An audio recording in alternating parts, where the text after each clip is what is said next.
الله نور السماوات والأرض مثل نوره كمشكاة فيها مصباح. بسم الله الرحمن الرحيم. اللهم صل على محمد النبي الأمي وعلى آله وسلم تسلیما. معجزات نبوی صلی اللہ علیہ وسلم کا انسائکلوپیڈیا. اس میں نبوت کے حصی دلائل یعنی آسمانی معجزات کا سلسلہ چل رہا ہے، اور گزشتہ مجلس میں قحط سالی میں رسول اللہ صلی اللہ علیہ وسلم کا اپنی امت کے لیے پانی طلب کرنا یہ پڑھا گیا تھا. اسی کا سلسلہ چل رہا ہے کہ آپ صلی اللہ علیہ وسلم کی دعاؤں سے کیسے بارش ہوا کرتی تھی، اور زیادہ بارش ہو جائے تو آپ صلی اللہ علیہ وسلم کی دعا سے پھر بارش کیسے رک جاتی تھی. اس کا سلسلہ چل رہا تھا. امام بیہقی نے ابو وجزہ یزید بن عبید السلمہ سے روایت کی ہے کہ جب رسول اللہ صلی اللہ علیہ وسلم غزوہ تبوک سے واپس ہوئے تو آپ صلی اللہ علیہ وسلم کے پاس بنو فزارہ کے 10 سے کچھ زیادہ آدمی آئے. ان میں خارجہ بن حسین بھی تھے، اور میرے بھائی عینیہ بن حسین کا بیٹا حر بن قیس بھی تھا، جو ان سب لوگوں میں چھوٹا تھا. وہ لوگ رملہ بنت حارث انصاری کے گھر اترے، اور وہ کمزور اونٹوں پر سوار ہو کر نہایت ہی قحط زدگی کے عالم میں رسول اللہ صلی اللہ علیہ وسلم کے پاس اسلام کا اقرار کرتے ہوئے آئے تھے. آپ صلی اللہ علیہ وسلم نے ان کے وطن کا حال پوچھا. انہوں نے عرض کیا کہ اے اللہ کے رسول صلی اللہ علیہ وسلم، ہمارے ملک میں قحط آ گیا، معاشی ذرائع سوکھ گئے، اہل و عیال ہلاک ہو گئے اور جانور مرنے لگے. آپ صلی اللہ علیہ وسلم اپنے رب سے دعا فرما دیں کہ وہ ہمیں پانی سے سیراب کر دے، اور اپنے رب سے ہمارے لیے سفارش کر دیجئے، اس لیے کہ آپ کی سفارش آپ کا رب قبول فرمائے گا. رسول اللہ صلی اللہ علیہ وسلم نے فرمایا، تیری خرابی ہو، اس کے لیے میں نے اپنے رب سے سفارش کیا، اور کون ہے جس کی سفارش ہمارا رب قبول کرے گا؟ اللہ کے علاوہ کوئی معبود حقیقی نہیں. اس کی کرسی کی وسعت نے زمین و آسمان کو گھیر رکھا ہے، اور اللہ کی عظمت و جلالت سے اس کرسی سے ایسی آواز آتی ہے جیسے نئے کجاوے سے آتی ہے. پھر رسول اللہ صلی اللہ علیہ وسلم نے فرمایا کہ اللہ تعالیٰ تمہارے خوف، تمہاری تنگی اور جلدی بارش طلب کرنے پر ہنس رہا ہے. دیہاتی نے عرض کیا، اے اللہ کے رسول صلی اللہ علیہ وسلم، کیا ہمارا رب ہنستا بھی ہے؟ آپ صلی اللہ علیہ وسلم نے فرمایا کہ ہاں. دیہاتی نے کہا کہ اے اللہ کے رسول، ہم ایسے رب سے ہرگز مایوس نہیں ہوں گے جس کی ہنسی خیر ہی ہوتی ہے. رسول اکرم صلی اللہ علیہ وسلم اس کی بات سے ہنس پڑے. پھر آپ صلی اللہ علیہ وسلم نے ممبر پر کھڑے ہو کر خطبہ فرمایا اور اپنے دونوں ہاتھوں کو بلند کیا، اور رسول اللہ صلی اللہ علیہ وسلم استسقاء کے علاوہ کسی بھی دعا میں ہاتھ نہیں اٹھاتے تھے. آپ صلی اللہ علیہ وسلم نے ہاتھ اس قدر بلند کیا کہ آپ کے بغل کی سفیدی نظر آنے لگی. اس وقت آپ صلی اللہ علیہ وسلم کی دعا یہ تھی، عربی میں دعا ہے جس کا ترجمہ ہے، اے اللہ اپنی زمین اور جانوروں کو سیراب کر دے، اپنی رحمت چاروں طرف پھیلا دے، اور مردہ زمین کو زندہ کر دے.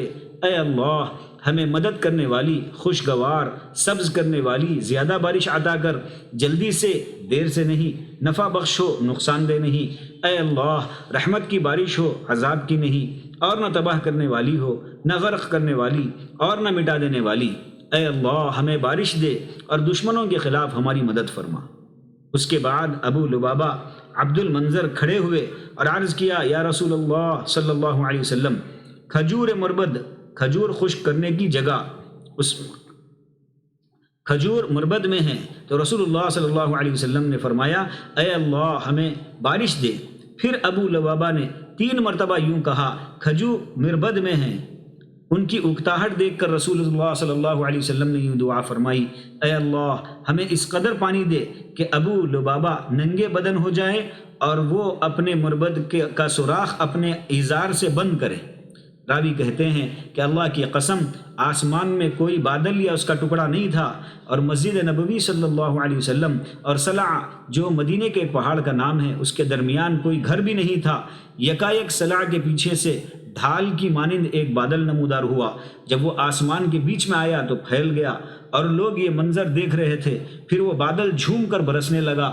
اللہ کی قسم اس کے بعد لوگوں نے 1 ہفتے تک سورج نہیں دیکھا، یعنی بارش ہوتی رہی، اور ابو لبابہ ننگے بدن اپنے مربد کا سوراخ، یعنی جہاں پر کھجور سکھائے جاتے ہیں اس کا سوراخ اپنے ازار سے بند کرنے کے لیے نکلے تاکہ کھجور بہہ کر باہر نہ چلی جائے۔ پھر ایک آدمی نے عرض کیا، اے اللہ کے رسول، جانور ہلاک ہو گئے اور راستے بند ہو گئے۔